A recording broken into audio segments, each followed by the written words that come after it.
ప్రియులారా, మన ప్రభు అయిన యేసు క్రీస్తు నామంలో మీకు శుభోదయం. ఆయనను గూర్చి అనుదిన ఆత్మీయ ఆహారం, సెప్టెంబర్ 23 మంగళవారం. నేటి మన ధ్యాన లేఖనం యాకోబు పత్రిక 2వ అధ్యాయం 25వ వచనం. రాహాబను వేశ్య కూడా దూతలను చేర్చుకొని వేరొక మార్గమున వారిని వెలుపలికి పంపివేసినప్పుడు క్రియల మూలముగా నీతిమంతురాలని ఎంచబడిను గదా. వ్యాఖ్యాన అంశం: రక్షణకు ఎవరైనా పాత్రులే. వ్యాఖ్యాన అంశం: రక్షణకు ఎవరైనా పాత్రులే.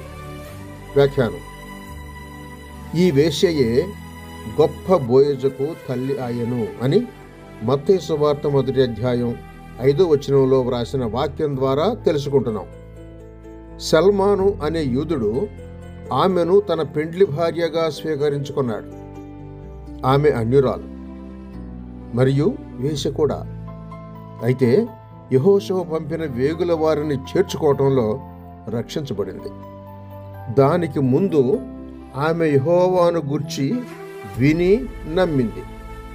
మేము యెహోవా సంగతి వింటిమి, మీ దేవుడైన యెహోవా పైన ఆకాశమందును క్రింద భూమి యందును దేవుడే అని ఆ స్త్రీ ఒప్పుకుంటుంది.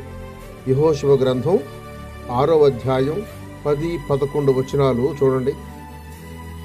ఆ వేగుల వారిని చేర్చుకున్నది మాత్రం కాకుండా సమాధానంగా వారిని చేర్చుకొనినందున అవిధేయులతో పాటు నశింపకపోయెను అని హెబ్రీయులకు రాసిన పత్రిక 11వ అధ్యాయం 31వ వచనం అంటోంది. ఆమెకు విశ్వాసం ఉంది, దాన్ని బట్టే నశింపకపోయాయి. ఆమెకున్న విశ్వాసం ఎలా వెల్లడైంది? ఆ వేగుల వారిని చేర్చుకొనుట చేత తన విశ్వాసమును కనుపరచెను. రాహాబులో రక్షణకరమైన విశ్వాసం ఉన్నది. దాంతో కూడా యెహోషువ పంపిన దూతల స్వీకారం కూడా ఉంది.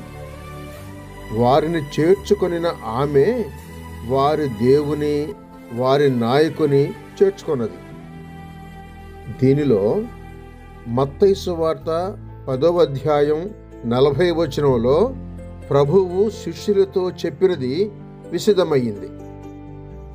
నిత్య జీవంతో కూడా తరువాత గొప్ప బోయజును కన్నది. దండి అయిన ఫలం ఈమె పొంది హర్షించింది.